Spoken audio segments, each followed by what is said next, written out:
Welcome back. This little episode is going to be predominantly about street photography, though we'll be learning the 3 different types. Adjusting your settings one at a time on your camera. So if you remember last week, we learned about aperture, shutter speed, and ISO. Give me a green check if you practice your settings on your camera. Give me a green check if you practice your settings. Like I always practice my settings. Oh, look at all of these people. Okay, so chat about it. What did you learn?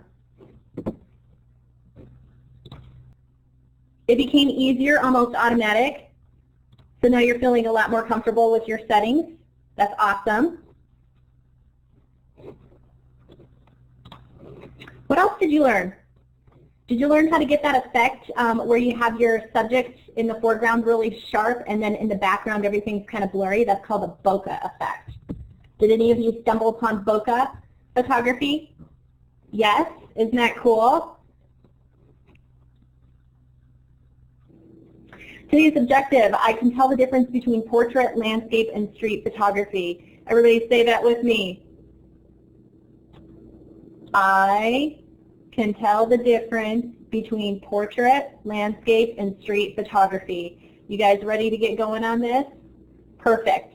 Well, no conversation is complete without talking about the Utah Visual Arts Standards. Standard 1 is what, everybody? Making! That's right. That's where we're going to be creating visual art by manipulating media. We're talking about photography, and give me a green check if you've been working in GIMP. I've seen a lot of people who have been doing the assignments and they're not doing the GIMP portion. So at this point, you guys should all be turning in work as a GIMP file. All of your work should be coming, oh, my away sign's on. All of your work should be going through GIMP because you're going to be doing that post-production editing. All right, give me a green check if you're using GIMP. Yay, 2 people. Awesome. Good. And that process is called post-production. What does post mean?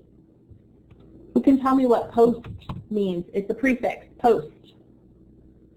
Post-production. What is post? Chat it in there. Come on, guys. After. That's right. Post means after. It's a prefix. So post-production is after you take your pictures. It's the production that you do after you shoot the images. Good, and their next standard is perceiving, and this is where you are taking it in. You're finding meaning in things that you see. You're analyzing, criticizing, and evaluating. And expressing is when you are the one that's doing the creating. You're making the meaning. That's expression. Contextualizing means that we're trying to make some connections.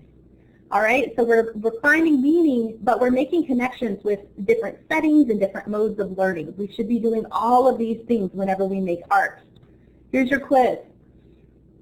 Which visual art standard is this? Create meaning in visual art. Create and perceive content. Is that making, perceiving, expressing, or contextualizing? Get your pointers out and tell me.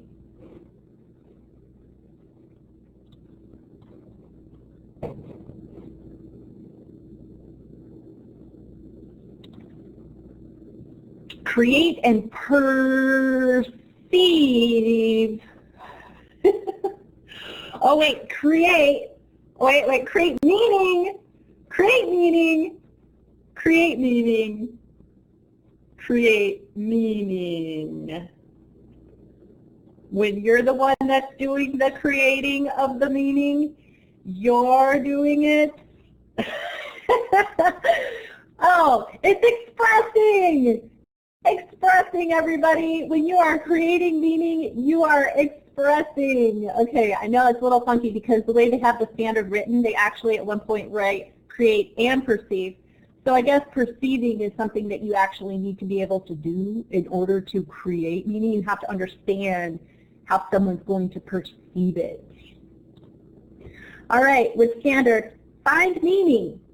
Find meaning by analyzing, criticizing, and evaluating visual art.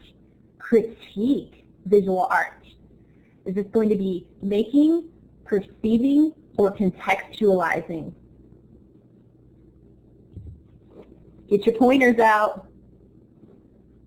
What's it going to be? Oh, I can't fool you this time. That's right, perceiving. When you are finding meaning, yes, you're perceiving. Very good. Find meaning in art through different lenses, such as history, geography, personal experience, educational subjects, to evaluate the impact visual art has on life outside of school. Yes, contextualizing, making connections, very good.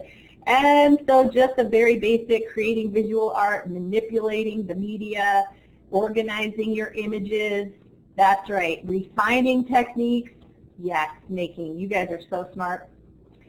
There are 3 types of subject matter in photography. How many?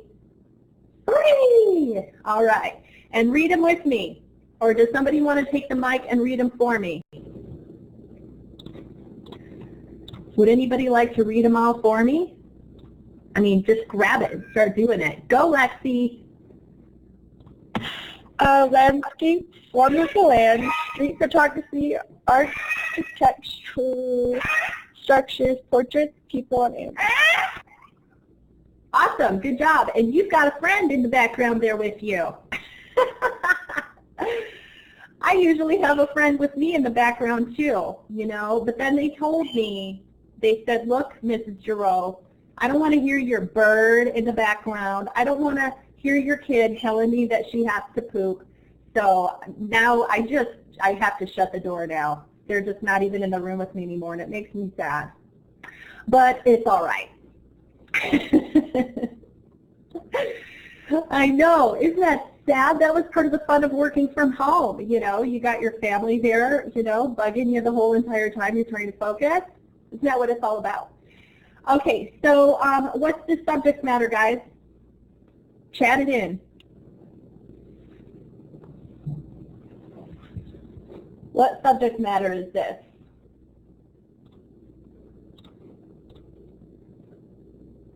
Do you remember what the 3 types of subject matter are? All right. I know Lexi got it because she's the one who said it. Okay, good. I'm going to go back one more time to this slide. Take a look at it now. Ingrain it in your memory, these 3 types of subject matter. Say them to yourself 5 times fast.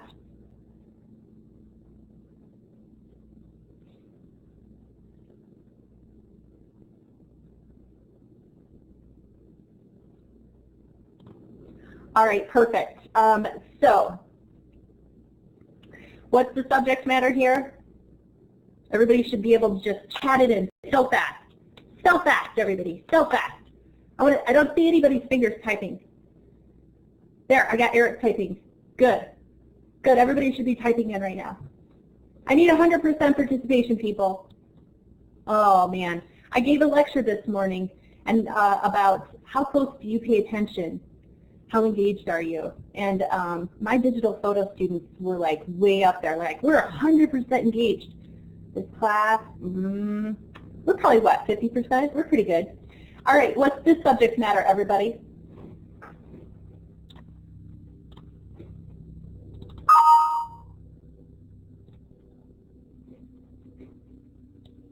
Portraits, love it. I love it. I love it when I can't trick people. That's my favorite. Okay, so I know that you're paying attention. All right, next. What's this subject matter? This will be the tough one because you're not used to hearing this one. See if anybody can remember.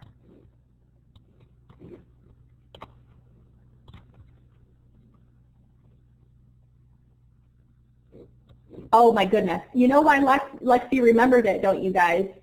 She's remembering these because she's the one who said them out loud to the class.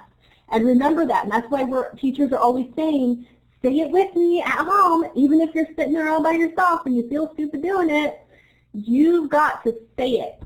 Say it, see it, hear it, taste it, touch it, you know, smell it. You know, all of those things help information go into your brain. So do those things as much as you can to learn it. Yes, this is street photography. Very good.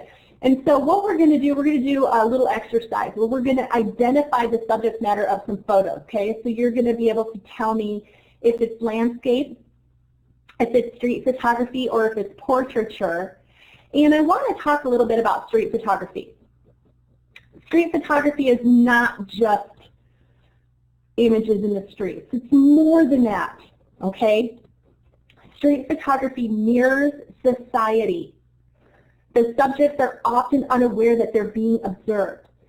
So I don't know if any of you have had a chance. I did make a tutorial of the week 8 assignment, and I talk about street photography in there. Have any of you guys watched that tutorial yet? Give me a green check if you've seen it.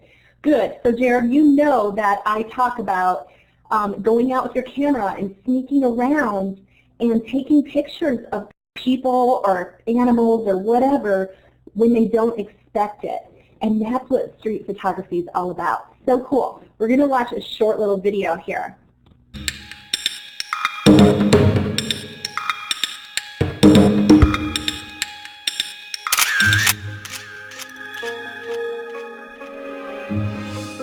I don't have a hidden message.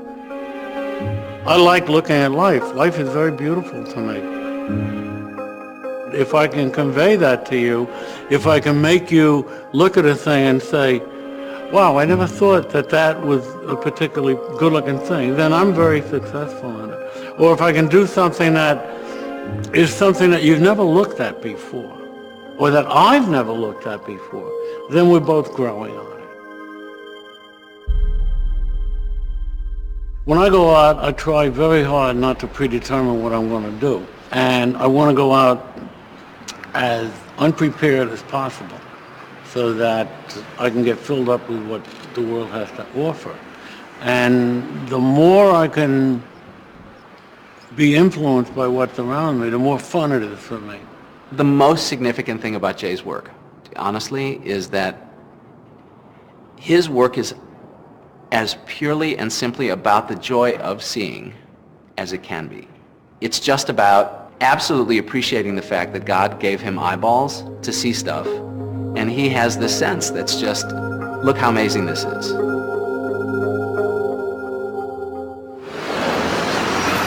I bought this place in 1966.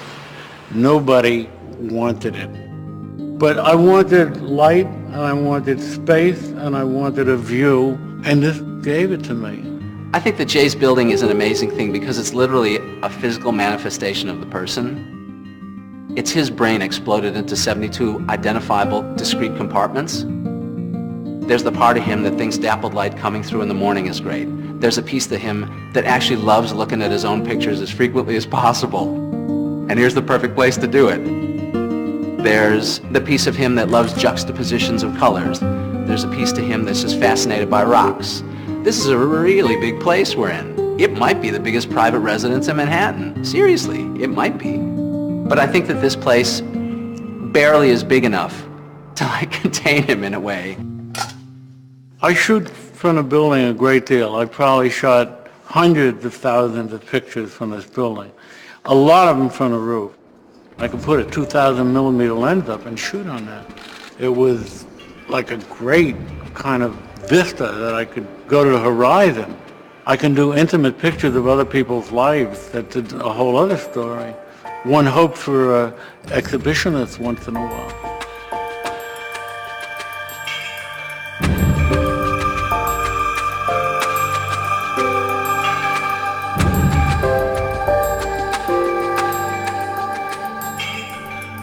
You have to understand that I hate anything new. And so I've resisted every technological advance that's come along. At the end of 45 years in business, a guy named Sam Garcia said to me, "You're going to love this. It's electronic." He forced the camera into my hand, and that was in the year 2000. I've never looked back. I never want to go back to film. There was another reason. It was a very mundane reason. I was fed up with fighting to get my 600 rolls of film on the airplane with me. Holy, what a miracle. I never go out just to shoot. because I always have my camera, so I can always shoot. It never becomes like, oh God, I've got to get the cameras and go out and take pictures. It's more like, I've got to go run an errand. I'm going to take pictures on the way there. I'm going to take pictures on the way back. Any picture that I've done that really is worth anything, I've been terrified the entire time I was shooting it. If you're not scared that you're going to lose it, it ain't that great a picture. After a number of years, it came to me that it all boils down to light, gesture, and color, because it doesn't really matter what you're photographing, the content is the same. It's the light that attracts you, the thing that's happening in the light, and the quality of the color that you shoot with. And the gesture is what comes to you. My daughter, Amanda, had a teacher ask her in a writing class to talk about gesture. And he says, gesture is what you communicate without words. Well, that's one definition. Gesture could also be the thing that gives everything its intrinsic character. There's nothing I'm not interested in shooting. I'm open to whatever's out there because I have no agenda. The joy of going out and not knowing what you're going to shoot is a wonderful adventure.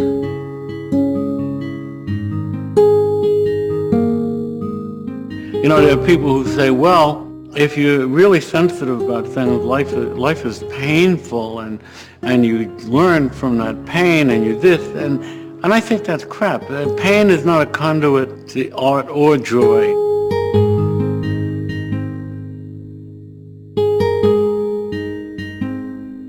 The thing that like the general public wouldn't know about Jay, shoe size. Arthur Miller used, he said, I'm trying to create the poem from the... There's a phrase that Arthur Miller used. He said, I'm trying to create the poem from the evidence. I'm not trying to change anything that's in front of me. I'm trying to give it respect, and I'm trying to call attention to it. It's a matter of sharing with people. I want people to see what I'm looking at. It's all out there, and it's all a joy to look at.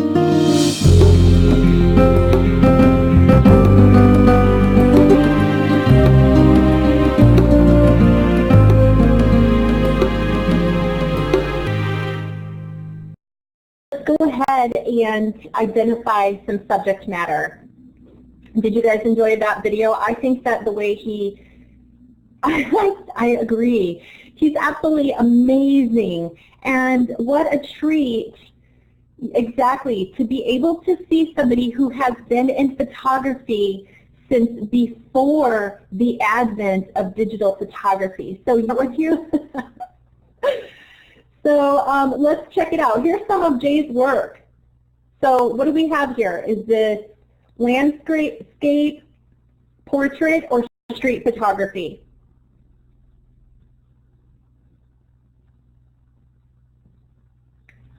Yes, this is a street photo. What makes it a street photo? Does it mirror society? Yeah. So we're looking for things that mirror society, but what makes Jay's work so incredible is that he's able to incorporate, I don't even know if I'll be able to spell it right, incorporate the elements of art and the principles of design. All right? What element of art is really standing out in this image? Color. Yes. Color is standing out. What other elements? So we've got, for the elements of art, do you remember what they are? We've got line. Motion is more of a principle. Very good. So principles are the things that you do with the elements. So the elements are the basic building blocks. Yes, it shows movement. So you've got color, line, shape, texture, space, form, and there's one more. Can't think of it right off the top of my head. Yes, but then you've got those principles. It's what you do with those. This one is creating movement. But I love the texture of the rope. It is amazing. You've got a lot of textures. The texture of the wall, his clothes, the ground he's walking on. It's just a brilliant shot. Okay, what is this? Is this portrait, landscape, or street photography?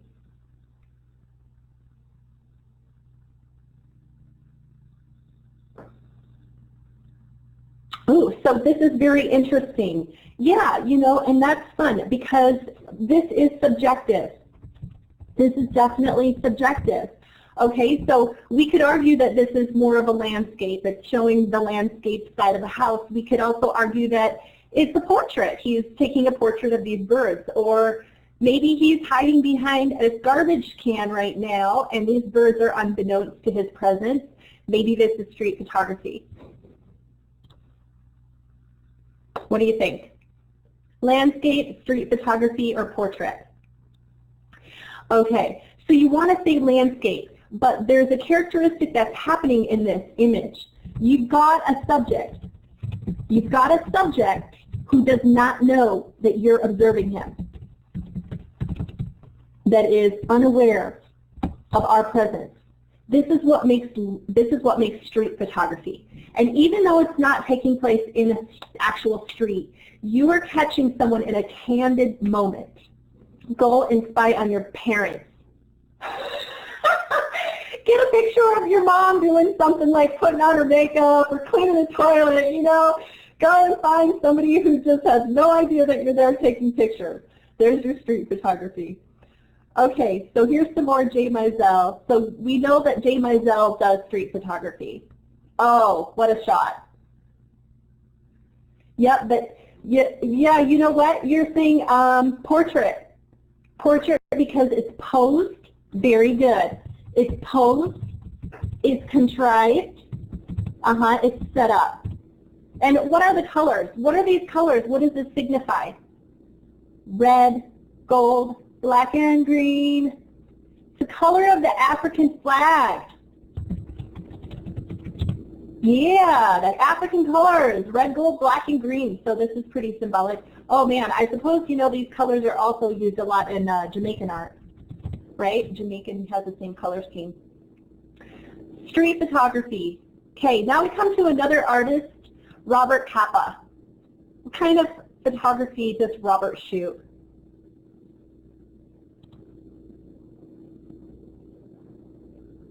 Yeah, you know, yeah. And we would have probably called this street photography, right? This is more like a journalistic, photojournalism, right, of war. Yes. So these are pretty powerful images. Does anybody know what this event is? Do you remember this from your history class?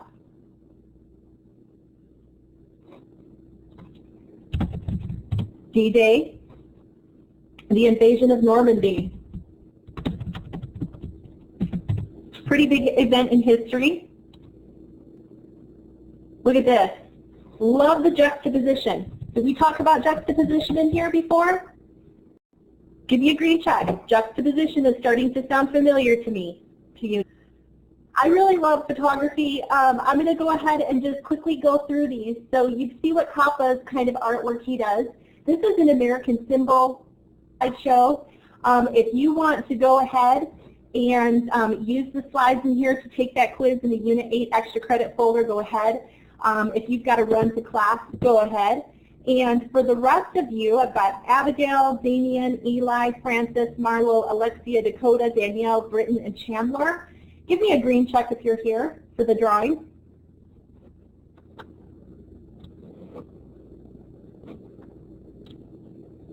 Damien's here. Oh, good. Britton, Damien, and Lexi.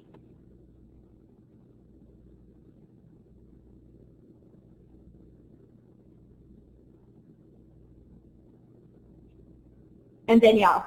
Okay. Here comes the drawing. Mark? All right, so here we go. You'll be able to get to those slides in just a second. We're spinning. Danielle, are you here? You won. Congratulations. We talk about, yeah, good job, Danielle. I'm really proud of you. She worked really hard. to bring your grades up for me. So awesome job. And for the rest of you that are already passing, keep maintaining it, maintain it, and we'll have another drawing at the end of the block for students who already have passing grades and maintain them. So appreciate that. All right, let me get this off of share so those of you who are trying to do your quiz can get to it. And if you want a private message, I'm so glad to see all of your classmates who are rooting for you. That's such a great feeling for me as a teacher, and I'm sure it feels good for you. That's awesome. Oh, that's great. Yeah, does anybody want to stay and talk about these images with me? You can. It looks like that's what's so cool about photography is you're just capturing a small moment in time. But you know, this is after Hurricane Katrina. So what do you think they're doing with this cat? They're rescuing this cat. Yes, the cat does not look excited to be rescued, does it?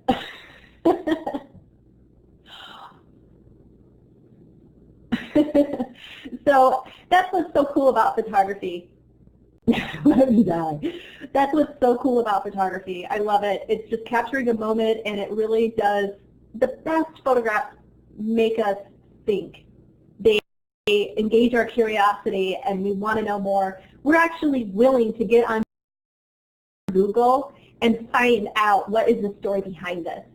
So be thinking about that as you're taking your pictures. You guys are all free to go. Oh, I'm so glad. That's awesome, Danielle. Congratulations. She said she's never won anything for school before, so how fun.